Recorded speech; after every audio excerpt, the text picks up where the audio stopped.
Ontem, no Flow News, Luiz Megali recebeu Fabrício Nitsky e Rodrigo Dibi. Entre os assuntos da noite, a repercussão da resposta de Janja para aquele episódio em reunião com Xi Jinping. Vamos conferir? Janja rebateu hoje as acusações de que ela teria cometido uma gafe durante a viagem presidencial à China na semana passada, que culminou numa nova crise no Palácio do Planalto. Lembrando, ela, durante um jantar, durante a visita oficial de Lula à China, o jantar é o momento em que a gente tem aquele chamado small talk, né? As conversas bilaterais já aconteceram e aquele é o momento de você falar sobre como é que está seu time na Liga Chinesa. Papinho. O mais neutro possível, o mais inofensivo possível. E o presidente diz que foi ele, né? Ele disse que não foi a Janja, foi ele, que ela só entrou na conversa depois. Puxou ali um papo sobre um tema muito delicado para a China, regulação de redes sociais no momento em que o TikTok é pivô de uma crise entre China e Estados Unidos. Fora a questão imagética de uma democracia, como é o Brasil, pedir a uma ditadura, como é a China, para regular uma rede social aqui no Brasil. Bom, Janja, que foi dedurada por um ministro à imprensa, esse assunto repercutiu, reverberou e provocou a fúria de Lula, falou hoje sobre o assunto. Ela confirmou que falou mesmo sobre o TikTok no jantar e disse que não se calará quando o assunto for violência sexual contra crianças e adolescentes. Não há protocolo que me faça calar se eu tiver uma oportunidade de falar sobre isso com qualquer pessoa que seja, do maior grau ao menor grau, do mais alto nível a qualquer cidadão comum. Quero dizer que a minha voz, vocês podem ter certeza que será usada para isso, o combate à violência contra menores, e foi para isso que ela foi usada na semana passada, quando eu me dirigi ao presidente Xi Jinping após a fala do meu marido sobre uma rede social. É bonita a fala, é uma fala idealista, corajosa, mas protocolos existem e são levados muito a sério em países como a China.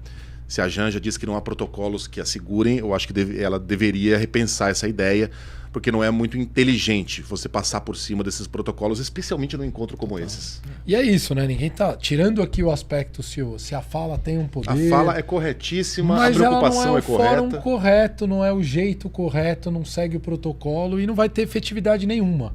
No final do dia, não é uma fala neste âmbito que vai ter algum tipo de chance de uma efetividade. Acho que dá para construir caminho, sim, que possa falar sobre isso, mas não você gerar um incômodo institucional num momento super delicado ainda do mundo.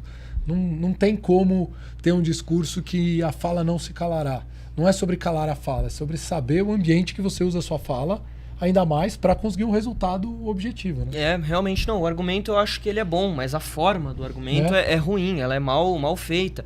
E me parece que o governo, desde 2022, quando o Lula foi eleito pela terceira vez, há um certo descolamento da realidade. Isso está bem representado na Janja, que é o seguinte: em 2002 e principalmente 2006, o Lula é eleito e reeleito com uma grande aprovação popular, né? Tinha ali uma força atrás do nome. Em 2022 já não é mais a mesma coisa, é muito por uma rejeição ao Bolsonaro. Há uma desaprovação muito grande ao nome do Lula e, consequentemente, ao da Janja, que não é uma figura popular. E ela parece querer forçar a barra, exatamente. Essa é a expressão, força a barra, para aparecer por aí, para se posicionar, para dizer que ela é engajada.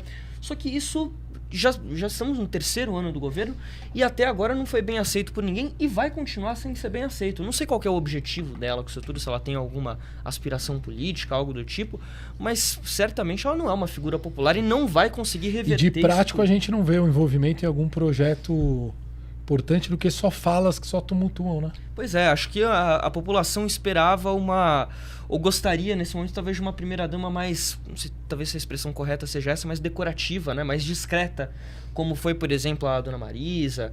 A primeira-dama, a Ruth Cardoso, foi esposa do FHC, era muito bem vista, né? Mas bem vista e muito ativa, muito ativa também, pois é, mas eram outros tempos, né? Num ambiente tão polarizado, tudo que a gente não precisa é de mais gasolina, né? Sim, mas eu acho que a a primeira-dama também não precisa ser decorativa. Ela pode ocupar um espaço Um ali. espaço que é Sim, uma um primeira-dama. Espaço que é o acho da que primeira-dama. é. E veja, não é um espaço de Não, ornamentar tem um o Palácio do papel Planalto com flores, não é isso.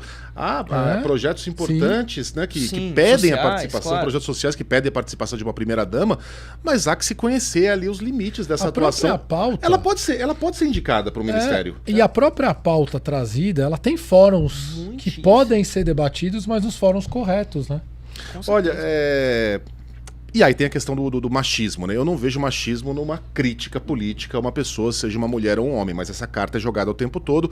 Não foi pela Janja, para ser justo aqui nessa fala, mas foi, por exemplo, por Gleisi Hoffmann. Essas críticas seriam exageradas por conta do machismo. Então apelo aqui a Lígia Maria, que é colunista da Folha de São Paulo, que falou exatamente, e falou muito bem, sobre o assunto hoje aqui na coluna dela, na página 3 da Folha.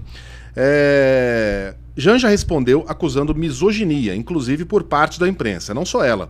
Gleisi Hoffmann, ministra das Relações Institucionais, e Márcia Lopes, ministra das Mulheres, seguiram o mesmo caminho vitimista.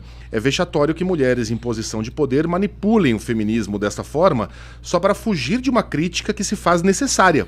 Afinal, o governo federal elabora um projeto de regulação da internet que já emite sinais de alerta, como a criação de um órgão estatal que teria a função de fiscalizar e punir plataformas.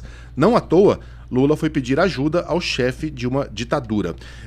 Eu acho que ela tocou num ponto importante aqui, além da gafe cometida por Janja e por Lula, porque também não era um assunto para ser levantado ali de surpresa num jantar protocolar. Ainda há a questão de o Brasil está pedindo ajuda para uma ditadura para regulamentar uma rede social. Galera debatendo esse assunto no chat. Fala ou não fala, Janja? Eu tenho uma opinião sobre esse caso que é assim, ó. Vamos substituir. O presidente é uma mulher e o primeiro-damo é um senhor. Eis que o senhor resolve falar lá alguma coisa no momento em que não precisava. Ia criticar ele? Eu acho que a gente ia, sinceramente. Se você não ocupa nenhum cargo, se você não está dentro de nenhuma frente de resolução institucional, assim, que faça parte do governo, acho que ali não é o momento de você se colocar, né? Ainda mais num assunto espinhoso como esse. Então, nesse recorte aqui, eu não acho que é porque a Janja seja mulher, não. Eu acho que é porque ela é primeira-dama. Se fosse um primeiro-damo, acho que todo mundo também ia achar inadequado se entrasse num assunto tão espinhoso quanto esse, né?